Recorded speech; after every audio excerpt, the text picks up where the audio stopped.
Welcome to the Fill Your Cups podcast. We're your hosts, Morgan and Bailey. Today we have a little bit of a Let's Get Deep episode. Lately, I don't know about you, but I feel like, especially since the pandemic and whatnot, election years get really, really dicey. Yeah. And I feel like it starts to feel like, oh my God, there's so much going on in the world. And there have been so many like social issues too that have been coming up. And I know people are feeling really, really stressed and overwhelmed about things that are going on overseas, and just there's just so much going on. And I feel like sometimes it can be so easy to just be like give into that feeling of hopelessness and feel overwhelmed and stressed and just chronically like, well, what am I gonna do about it? So today we kind of wanted to talk a little bit about that, just some little things that you can do. So we're talking primarily, we are not really talking about our opinions in this episode. Not getting political. Yeah, we're not talking about our opinions on how you should vote or what groups you should support or anything like that. More so talking about little things that you can do in your everyday life to increase hope and just feel a little bit better in a time of maybe like chronic stress or confusion when it comes to these big, broad world ideas that you just don't even know how to cope with. So that's primarily what we'll be talking about. We're all about small but impactful ways that you can improve your life and fill your cups. So that's what we'll be talking about today. Yeah, I'm excited to talk about it. I think we're going to title it like Hope in a Hopeless World. Yeah. And that really is how it feels sometimes. So I love that we're kind of just talking about what we can do as individuals instead of how we can save the world. Right. Because Morgan and I are not going to do that. So we can't do that. So it's a good thing, I think, today to talk about what we can do. Yeah. Well, let's get into it. Let's do it. So, Morgan, what is filling your cup today? Today I have two things. Of course, I have my trusty water. I feel like we are just such H2O girls. I think so too. One of my girlfriends was like, she tunes in every week. It's McKenna, actually. So we've given her a shout out before. And she was like, yeah, sometimes I get bummed when it's just water that you're drinking. And I'm like, that's fair, because honestly, before we record, I'm always like, ooh, I think about what fun thing could I be drinking. So usually with my water, I also have something else. So I do have this I think it's a Wandering Bear brand is what it's called. But for my birthday, my good friend Kristen got me this like dirty vanilla chai it's like comes in a box and it's refrigerated, so iced, not like my usual. You can order it online. I think the way that she found out about it was it kept popping up on my Instagram, and I messaged it to her one time, and I was like, this looks so good. I wonder if it's any good, whatever. And she just remembered that for my birthday. So I have... sweet. Yeah, so I have that. And, of course, I put a little bit of almond milk in it, and it is pretty dirty on the chai. It is pretty bitter. So I also added a packet of stevia because I feel like the vanilla is a little bit less than the espresso or whatever. So, yeah. Nice. I love that. What about you? I am also drinking water, of course. We have said this before, but like once you really get hydrated, you're never hydrated enough. Like you're constantly thirsty, which is so funny because I didn't drink. Yeah, it really is like an addiction. I'm like, I need my water. So I do have that, but then I also had my coffee, which is my cold brew with a light splash of milk and stevias, which I got from you months ago. I got a venti, and honestly, I'm like a little bit more than halfway done with it, and I'm still really waiting for the super energy to kick in. But it's good. It's yummy. Yeah. I know that you have a really good shout out. I do. So at the time that we're recording this, I just had a little painting party with some girlfriends, and this was totally initiated by my friend Brianna, who actually initiated the idea after our second episode of the podcast. It was our summer bucket list episode. Yep. And she had messaged we have a group that we have like a little chat, and she messaged our group, and she was like, I've been really thinking about hosting a painting party where we painted these like glasses, and I have been meaning to like put it on the calendar, but I haven't. But Morgan and Bailey's podcast really inspired me to finally, like pull the trigger. And so we picked a date. And honestly, it was like 2 months in advance or something like that. Love. We picked a date way in advance, and then she got everything ready. It was so adorable. I loved it. You showed So me the cute. pictures. It was so cute. She had the best setup. She's honestly always the hostess with the mostest. So just a big shout out to Brianna. Yes. I did not use my cup today to drink out of because I forgot I needed to bake it. So it did do that while we've been recording. And so next time I'll probably use that glass. I saw it. It was so cute, guys. I was about to ask her, like, oh my God, where'd you get that? And then I was like, oh my God, your cup's so cute. She's like, thanks, I painted it. And I was like, what? I was like, I would buy that. It was so cute, guys. Aw, thank you. I love that Brianna did that based on the episode. Yeah. And you had said, like, she kind of texted you guys, like, pretty quickly after she listened to it, I think. It was that day, I think. Oh, that's so awesome. I feel like there's so many people who have told us that and who have been like, oh, I was inspired by your guys' episode, and so I started to do this. I want to know when that happens, and I want you guys, like, if you feel okay with posting about it or even commenting on, like, one of our Instagram posts and just letting us know what you're doing and how it's kind of, I don't know, like, affecting you and changing what you're doing. I think that's really, really cool. So definitely make sure you're following us on Instagram, following us on TikTok, whatever it is. So that way you can get on there and really give us that affirmation, I guess, of you guys taking what we're saying and doing things with it. I think that's really cool. Yeah, always love to see it. Yeah, definitely. Well, let's kind of dive into our episode. I know that we talked about it in the intro where it's about hope in a hopeless world, and I'm really excited about that. Yeah. So we kind of got, I guess the way that we thought of this episode was just kind of with things stirring up all the time in the media, and especially with, November is going to be here before we know it, and just so many things going on in the world. I feel like especially with the changing of candidates and like things like that, things have just gotten really nasty, and I feel like they get nastier and nastier every election season. Yeah. I don't know. Maybe it's just that I'm more aware because I'm older. Sometimes I think about that. I'm like, is it different or am I just older? Right. Yeah. Or am I just paying attention? Yeah. Because like I didn't pay attention as much when I was a kid, obviously. Right. But, so I guess just for me, I think that sometimes it feels like, oh my God, I'm not doing enough, but then what can I do? And I think especially with things that are happening, like you see people doing rallies and like things like that, and just not really knowing what you're supposed to be doing, what you're supposed to be involved with, and all of that. Like it can just become very confusing and defeating. Yeah. And so I know for me it feels very chaotic and overwhelming, and so sometimes it makes me honestly like upset or down. And so I've just been thinking about, okay, what are things that I can just do in my life?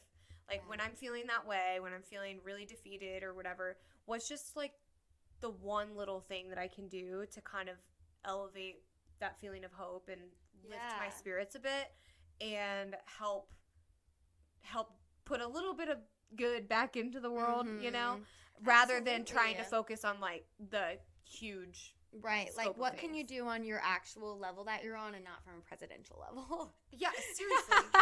With you saying how you feel whenever like all this starts happening, you get upset and things like that, I feel like my first instinct is to just kind of like shut it down and to ignore it. So like I will literally, and I feel like it's because I don't know what sources to trust. I feel like there's so many news outlets, and then it's like, oh, these people were literally sued for spreading propaganda, and like, oh, this one is only a political agenda, and this one, like, I feel like none of them can ever just give information. Like it's always gotta be swayed towards one way, which I get, I guess. No, I don't get it, because I feel like if you're news, it shouldn't have an opinion one way or the other. But I think that that's what happens with me. I just get frustrated by being like, I don't know who to listen to, what to trust, like where I can get anything I need to know. And so for me, I just act like it's not happening. I'm like, okay, well, out of sight, out of mind. Like, that's what I do. And it's not good. Like, I'll hear things and I'm like, oh my God, I probably should have known about that kind of thing. But yeah, that's my first reaction. I see it mostly, I mean, Instagram is kind of my social media of choice, so I see it mostly probably there, or when Jared hears something and reads something on Reddit and tells me about it. Because, like, even with the Olympics, I feel like there were a lot of social issues being brought up during that, and it's just like, how am I even supposed to? How can I keep up? Right, yeah. And so it just becomes really, I am with you, like, it becomes really confusing. And so maybe instead of spiraling a little bit, you just kind of like shut it off. Yeah. And I'm sure people can relate to both. And I think that, like you said, some people are actually, you know, doing things toward those motions or whatever. And I'm not saying don't be informed. Of course. Or, like, don't vote or anything like that. Like, I definitely don't believe those things. But more so just, like, okay, how can I, like, take these things when they're feeling stressful, turn them inward a little bit, and figure out, okay, what can I do that's still good within my sphere of influence, I guess. Yeah, absolutely. And so, so I think that these things can really impact our lives if we are allowing them to make us feel down and make us feel stressed and all of that. And so, I don't know, especially like there's like constant sources, constant streaming of information that is bogging us down. It can feel a lot closer to home, especially in today's world where we have that so accessible to us versus previously, like, that wasn't the case with previous generations. And I think it shows, like, in statistics of anxiety and things like that, that it is influencing people today, having this ability to see all of this chaos that's going on. Oh my God, it has to. I mean, well, yeah, it definitely is. Yeah. Because with the rise of social media and access of information and news and whatnot, depression, anxiety have risen as well. And so it's just, and like rates of suicide, things like that. So just kind of like turning inward, reminding yourself that you also have this like immediate life, I guess, that you are here to live, and that there are things that you can do in it to restore that little feeling of hope when everything is telling you actually the world's hopeless, useless, like nothing's good, we're on a sinking rock. Right, exactly. Yeah, there are some things that you can do. So that's definitely really what we wanted to talk about. Absolutely. I will say that while we don't have the answers for creating world peace, eliminating racism, or all the other mind conundrums out there, we do think that focusing on the small things in your everyday life can help you tackle those overwhelming feelings of hopelessness. So here are some of the ways that we can think of to help with that. Yeah. Number one. First thing, I'm not gonna lie, I actually did use ChatGPT a little bit on this, so just a little bit of a help to you if you are like trying to think of things. I think I did with our serotonin episode too. I was like, hey, like, what are some serotonin boosting activities or whatever, and kind of picked and chose, I guess. GPT. Yeah. So it was really interesting because I feel like you can use ChatGPT as like a little tool and then really spark like your own ideas from it. I don't really feel like it works for me as like a total replacement for my own thoughts and ideas or whatever. Not. But it just like takes the research out of it. Like so you don't have to go and do all your own research. It kind of does it for you. Yeah. I love that. Some of these were really good, and like one of the first things that it said was the power of perspective and like how changing your mindset and your perspective on things can really make a huge difference, even if they're small things. So for instance, like one of the biggest things that you have control over. So again, we're talking about like when you feel like things are out of your control, the world is you're overwhelmed. Chaos. Yeah. Things that you do have control over is what you are getting access to. Yeah. So like what things have access to you, you know? Oh, yes. Like I was saying, I get a lot of things from Instagram. Like you can filter the way the accounts and things that you can block like certain trigger words and yeah, exactly. Yeah. So I think that this was something that was really big during the pandemic that we talked with Jared's mom about. I don't think she would mind me sharing, but she one day was telling us, I just like, I'm at home and I just have the news on all day long. And I'm like, turn it off. You've got to be depressed if you're listening to that all the time because the news is so depressing. Yeah. Well, and honestly, we live in a capitalist society, and the news makes money. It profits. It profits off of us feeling stressed and feeling like, oh, I need to see what's happening. Yeah, Whatever. you have to be tuned it in. really profits off of jarring stories and surprising things and really disturbing things because you keep watching. Yeah. So It's like the car wreck you can't look away from. Exactly. Yeah, so I would say, like, really assess what things you're paying attention to. Are you watching the news all the time? And then, is your Instagram or your Twitter or Facebook accounts, like, are you following a lot of accounts that have that? Like, I will say, I don't follow very many accounts that are, like, politically charged or anything like that. I do have friends who repost things quite a bit, but I don't know. I guess maybe just evaluating. I'm not saying that you should turn off your information to those things, but just limiting and setting up boundaries for yourself. Yeah, I think that's a great idea. I think that whenever you were saying, like, on Facebook and things like that, I know that in the pandemic time, because that was also the election year, right? 2020? Yes. Yeah, so I remember during that time, everyone and their mothers were going crazy on Facebook. It was just a crazy time. And there are several people that I muted because I was like, I don't want to see their posts because I'm not interested. But, like, I still love them as a person. Right. And I don't want to unfriend them or anything like that. But I was like, I will be muting their posts because it's not beneficial to me. And it's, like, triggering me to be upset or to feel like, or like, oh my God. Like, so. And they're not notified when you meet them, and you can unmute them at any point. And you can still look at their account if you wanted to. Like, it's not a blocking situation. It's literally just make them quiet. Yeah. I don't want to see their posts for a while. It's one of those things where, like, you're controlling what is being sent to you rather than just letting something be sent to you, and then it almost controls your emotion. You have a loss of control there when you allow your social media to just show you whatever it thinks, and then now you feel an emotion or have a thought or whatever based off of that. Yeah. So definitely. Yeah. So I think that limiting or just really evaluating what information you're allowing to have access to you is huge for that perspective change. The other thing, and I know we talk about this all the time, but is establishing some sort of gratitude habit is something small that you can do in your everyday life that can help you shift your perspective to one more of, like, hopefulness rather than hopelessness. Yes. And I heard this on a podcast recently that, and you could pick this for anything that you do every day, but she, every morning, and I guess it's not exactly gratitude, but it's more like a mind shift, perspective shift.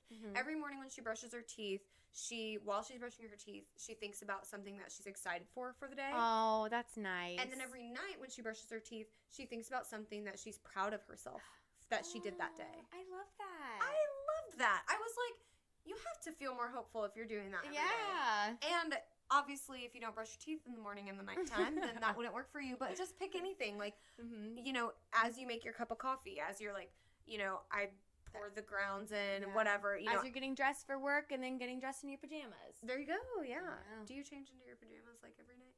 Yeah. Okay. I mean, I don't, like before bed? Or, because I feel like I change into comfy clothes, like what I'm going to sleep in, right when I get home. Oh. Which I guess I could think of what I was proud of during the workday. Yeah, it's probably why I have so much laundry. I wear, like, 3 outfits a day. So I have, like, my work one, and then I come home and I feel like we do so many things that then I'm either wearing, like, I'm wearing a gym set, I'm wearing, like, something to go see family, I'm wearing something to go shopping, and then before the end of the night, I usually will put on, like, my t-shirt, and Interesting. Well, for you, that would work. Funny. I just totally thought that was normal. Yeah. That's why I have so much laundry. Crazy. Amazing. Anyway, yes. Gratitude. I like that one. I like that.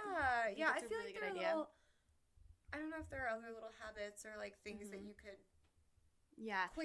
I think that does a good job of, like, pointing out that there's good in the world because it can feel like there's no more good and, like, people are evil, and I know that's a feeling I have where I'm like, people are just evil. Like, what is happening? And so I like that you can, during your gratitude kind of thing, you can still point out good, even if it's in yourself or if you were looking towards other people. Like, what did someone do today that I loved? Or like something like that. I think that's a good idea and a good way to feel grounded and know that you're not surrounded by that. It's just media and the world wants you to think that you are, but you can look at yourself and look at your life and the small things you can do and know that you're not. Yeah. I like that. Those are like the internal things that can help you like shift perspective. Yeah. And then there's some more external things. That's kind of like our second thing. Oh, yes. Of just acts of kindness. Yeah. I feel like when I think about, like I just said, of like people being evil, I'm like, why can we not be kind? Mm-hmm. Like, let's be kind to each other. Let's be kind to our neighbors. So, yes, just acts of kindness, doing something for someone usually will help you feel more fulfilled. Yeah. I think when I was thinking about this, it was just like part of what makes us feel so hopeless is that we have no control, or we feel like we have no control. It's like, okay, my one vote in November, that is the only control I have over this. Yeah. Or, you know, it just doesn't, or, oh, I guess I could go to, you know, like we just had Pride Month in June, and there was like a Pride parade and stuff like that. And it's like, going to things that are supporting the issues that I believe in, that is something that I have control over. But at the same time, I can't change everybody in the world's opinion on gay people. Yeah. You know? So it's like, it's really... So it can feel hopeless. That's what makes you start to have that sense of hopelessness. Yeah. So I feel like doing something for someone else is a way you can take back control, like regain hope, and just remind yourself that there is good in the world, like you said. And I was thinking about how, like, when you go through the world and you think, I don't know, like you go through the world and you think, oh, people are so evil or whatever, and you look, you are going to find evidence of that. And so if you do the opposite and go through the world and you're like, okay, like what's something I can do that's good today? Yeah. And then say that you like smile at someone and they smile back and you're like, oh my gosh, like, that was so nice. Yeah. Or you are at the coffee shop with the barista and you're like, oh, I love your top. And she's like, oh my God, thank you. And then you just have like a positive interaction. Yeah. I think that it just reminds you that there is good in the world. Whereas if you go through the day and you're like, oh my gosh, everything sucks. Everything's the worst. Nothing's good. I have no control. Then you're like, if you don't smile at someone, you're just going to think, oh my God, look at all these people. They're all on their phones. They're not smiling at me. Yeah. The world is bad. Yeah. But it's like, well, if you start to smile, more than likely they're going to smile at you, and you're going to then believe that the world is good. Yeah. So I don't know. Absolutely. That's like a thought loop that sometimes I go through. That's a good loop. And I feel like just little acts of kindness, whether it's like just the doing something good for someone, smiling at someone, helping out a coworker, whatever it is, it just can reinforce the idea that there are good things. Yeah, I completely agree. I just think that there's so many small things that you can do for those people around you that can show you that there is good and there is love. Yeah. Well, and I think even when you initiate a good thing, first of all, you feel in control. Again, it's all about this like control, and because you feel helpless when you're out of control. Right. And so you regain control, but then on top of that, if you initiate something good, most likely you're going to get something good back. Yeah. You're never, I mean, it's not why you do it. But. No, but like if I text someone something really positive, well, more than likely I'm going to get something positive back. Yeah. And what that's going to do is send this signal to my brain that, oh, things are good, things are hopeful. Yeah. And it's going to help make that chronic feeling of overwhelm and I don't know what to do and I can't make a difference. Yeah. Like go away. Absolutely. I love that. There's this sign that is on, I don't remember what road it is on, but it's like on the way to get home to my house. And we pass by it pretty much every day because it's like how we get to Walmart, how we get to volleyball, how I get here. And it's just this big sign on a wooden board that I'm assuming these kids made. And it's like placed on the ground in front of a stop sign. And it literally is just a big smiley face and it says smile. And every time I see it, I get so happy. And I do smile and I think to myself like, oh, the kids who made this is so sweet. Like I hope that they know that that sign makes a difference in my day. And I hope that they know that like it has to make a difference in so many other people's days. And it's like a sign. Yeah. But in front of a stop sign. And I think it's precious every time I see it. I love that. I know. It's so cute. So yeah, just acts of kindness and the way we talk to people, we can give them grace. We can give ourselves grace, and just remembering that kindness goes so far and you can really turn someone's day around. And this is kind of a tangent, I guess, a little soapbox kind of thing that we talk about. But I feel like a lot of people, or there's people who aren't ever shown kindness and who are just used to a mean world or being mistreated and things like that. So if you can just be one person in someone's life, even without knowing it, that spreads kindness, like what's the harm in that? Seriously. Like you're losing nothing. Yeah, I agree. By being a kind person. Yeah, and I feel like a lot of those are like little things that you can do in your everyday life that aren't necessarily even to people that you know or are going to interact with regularly. Yeah. But then also there's kind of the relationship aspect, which I know is kind of one of the other things that we were going to talk about. Yeah. Was like, okay, you're feeling chronically overwhelmed or really stressed and hopeless and defeated.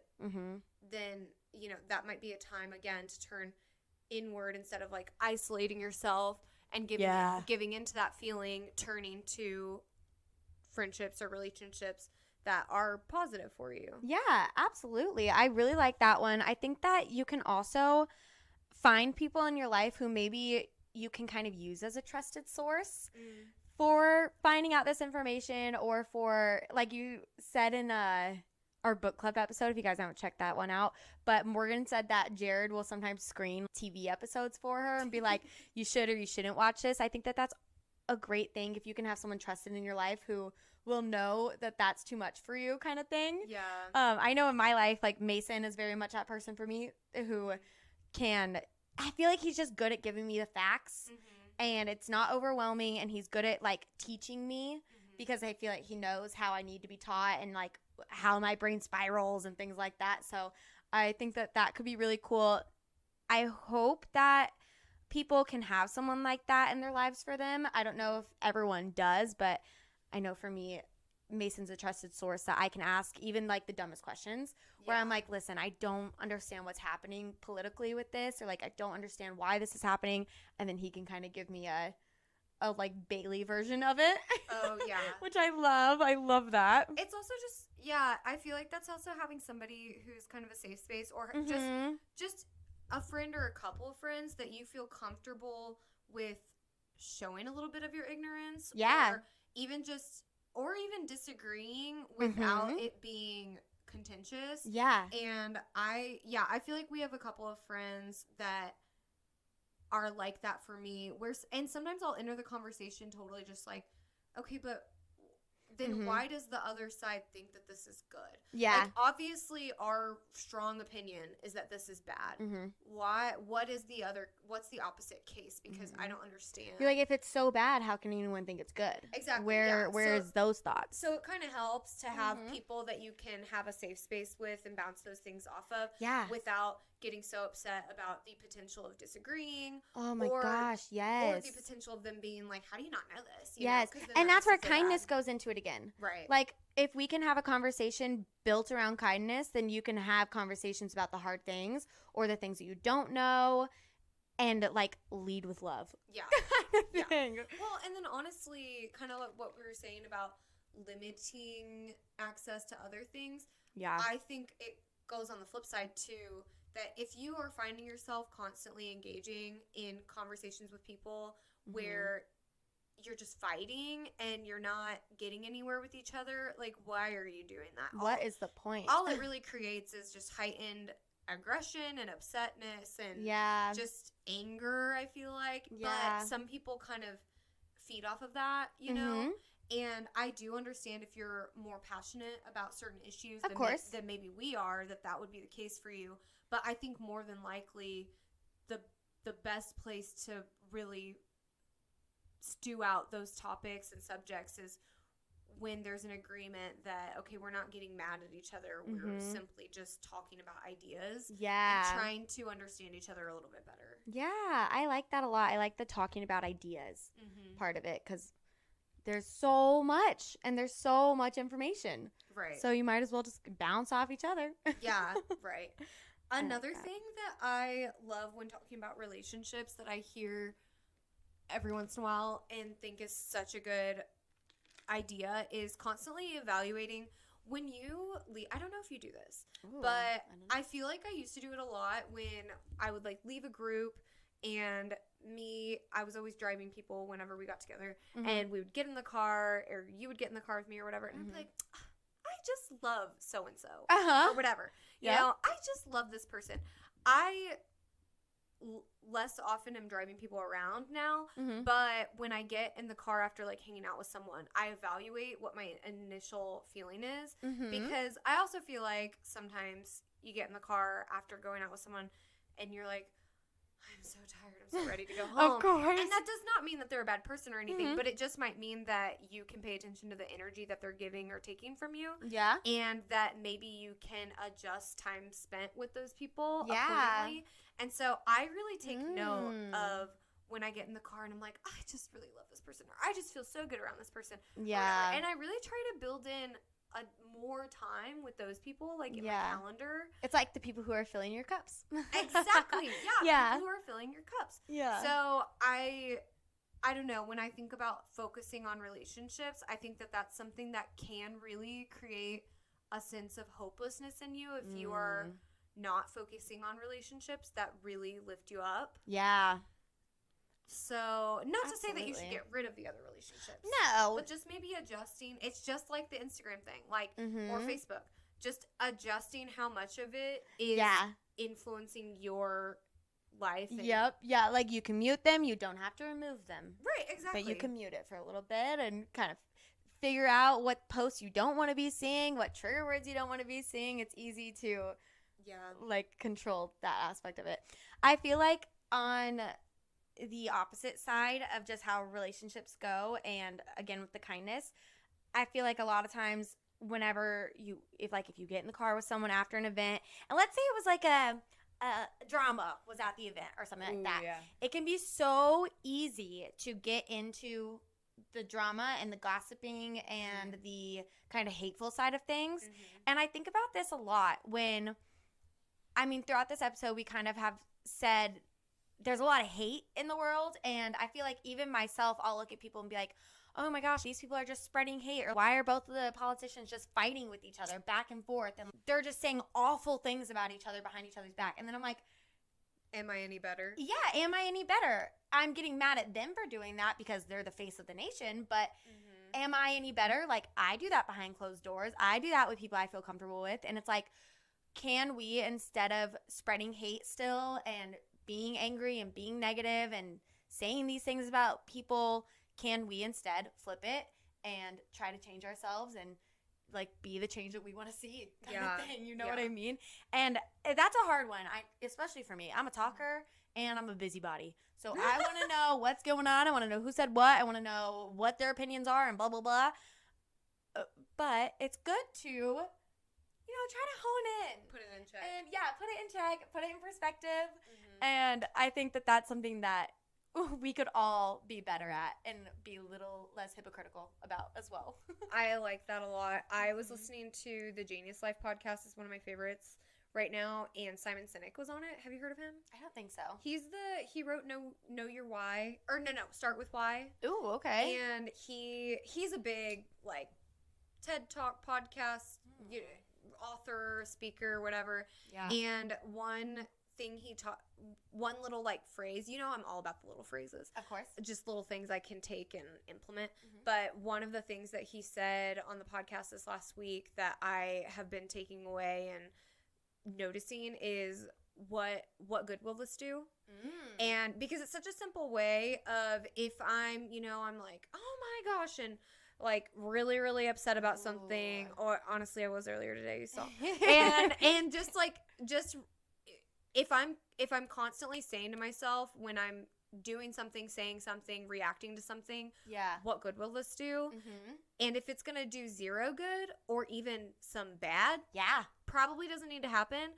Or if it is going to do some good, then I can go ahead and move forward with it. He talks about it in the easiest example of like road rage. When someone cuts you off in traffic and you go and you like flip them off and you're all pissed and and you're yelling at them, what good will that do? Honestly, it's just gonna amp yourself up. It's gonna do no good. It's gonna do negative good because not only is that person first of all, they're unlikely to see you. Second of all, if they do see you, what good will it do? Nothing, because now they're upset. And then you're even more upset. You've leaned into that at this point. Whereas, what good will this do if I just ignore it? Well, I'll get to move on with my day. And that person is fine, And so, it's just one of those things where I don't know, it's like what you were saying. You get in the car and You know, what good will it do if I bring this back up? Or, Yeah. you know, what good will this do if I'm talking trash on this person? Probably not any. No good. I actually really like that. I feel like that is something that I actually kind of will ask myself when it's like how you can monitor your emotions a little bit. Like, okay, am I actually upset about this? Or did it just hurt my pride?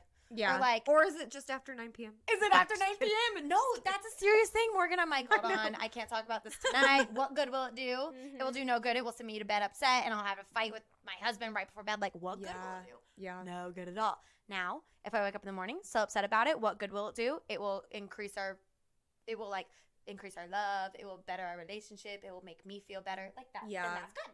Yeah. But like, yeah, I think that is beautiful, and I'm definitely going to start keeping that little phrase in my back pocket. I also think that could be part of the relationships of like hanging out with certain people. Yeah, I think the relationships is so key in helping whenever you have a feel of hopelessness. I think you can get isolated, and like you said, you might shut down. I might feel upset and overwhelmed, but if we're doing all that alone, it's most likely not good. Yeah, and relationships is so important too because it's your community. Like the community that you keep, your sense of community, those are all in your relationships. And I think that people forget sometimes that I can love my neighbors here and I can create that sense of community here. Right. Within myself. Right. And I think, moving on to kind of our last point, which I specifically structured this one to be last because I feel like I wanted to focus on little things that you can do yourself that are not even related to necessarily like activism or political influence or anything like that first. But I do think that if you are really passionate about things and you do tend to veer toward this hopeless, isolated, uncontrollable, feeling of what can I do in the world, a really great place to start is local. Yeah. And I super believe in local elections and learning a little bit. Like, all you have to do is read up on, let's say, if, like, we recently had a ballot in Blue Springs and there was a no increased tax bond related to education. And it didn't take me long to learn about that and realize, like, oh, yeah, I'm definitely for that. And then go and vote for it. Now, to be honest, there was a slew of other, like, things on the ballot. well, I knew about all of the issues on the ballot. Like, there were 3 issues to vote on that were basically, like, taxpayer issues. Yeah. But there was a slew of, like, Congress people and it was the primaries for that, like for Congress, Senate. There might have even been judges, I can't remember. And to be honest, I don't vote if I don't know what's going on there, so I just voted on the 3 issues. Because you can do that. You don't have to fill out your whole ballot. No. You can vote on, if there's one thing that you're like, I know about this one, you can still go in and vote on just that. Yes. And you can actually, I don't know if people know this, but you can go to Ballotpedia. Have you heard of this? No. You go to Ballotpedia. I'm sure there are other places too, but that's where I go. And you can get an example of exactly what your ballot's going to look like. I love that. Like at least 2 weeks in advance, even further. So you can see everything that's going to be on there. So, and the cool thing about, I think it's Ballotpedia, is you can click on, like, say that there are people on there. I didn't do this, obviously, but you can click on the people, and it'll show you historically the things that they voted for or against on. So you can pretty easily see what they align with on you. But sometimes, if they're new, they don't have any information or whatever. But yeah, that makes sense. All I did for this last one was look at that, because look at the issues. I just left the people blank because I didn't know enough about them. Yeah. And to be totally honest, I didn't make the time to become more informed on them. Yeah. But I just really strongly believe that if you want to make a big level, your vote actually goes further in local elections because fewer people vote in them. Yes. And so you are making your vote counts for a lot more in local elections than it does in the one presidential election every 4 years. I actually had a discussion with my friend Millie about this. She's definitely a safe place for me where I feel like I can talk to her openly about things that I don't know. And she feels like a very informed person to me. And I remember, this was like 2 years ago at this point, but her saying, because I was like, oh, I don't vote in like my local stuff. Like, I don't know about that. And she was like, she said this and it has stuck with me. She said that a lot of people our age do not vote in local elections and primaries and things like that because we just don't want to. We're like, oh, it's too much for me. And that is why, like, because the older generations do vote. Yes. They do know how important it is. And I think that there can be definitely a disconnect in political views with between generations. And so, like, it was kind of like be the change you want to see kind of thing. She was like, no, if like you disagree with this, then you should absolutely get out there and vote for it. Because even if like the person you voted for doesn't win, like you at least tried and then your friends will listen to you and blah, blah, blah. And I just thought that was really cool because I was like, yeah, I've never thought about how like the older generations are voting and our generation isn't because it's too much for us. And so, yeah, I just thought that was very telling. And I was like, no, that's actually really true. Yeah, definitely. I like that you said be the change you want to see in the world, because one of the last things I was going to say is like that you can make an impact is if you're interested in volunteerism. I have a good friend who worked in the school districts and experienced a family who had to, move homes because of financial issues, and they were no longer able to keep their dogs, and it was really sad. And it was like one of those things where they were trying to rehome their dogs. They had 3, and I think it was 3, and they could keep one because it was a smaller dog or something, and then the other 2 they were trying to rehome, and they ended up at a shelter that after a certain amount of time they could be killed. And just really, really sad. And so she was just feeling really down about it, really honestly hopeless for a while. And then she was like, you know what, I'm gonna do something about this. And she now volunteers at the shelter like every Saturday morning if she can. And it's like a regular thing for her. And she was just like, I was sick of feeling I can't do anything, I can't make a change. And that is something that's very not easy, but it is something close to home that you could do. Yeah. So, whatever issues that you're passionate about, is there something related to volunteerism that is close to you that you could actually get involved in? Absolutely. I think some other things that you can do just locally is, we talk about this all the time, but like donating blood. Oh, yeah. Plasma as well. That's really important. That helps your direct neighbors. You never know who's going to need it. And it helps directly. I think that's so important.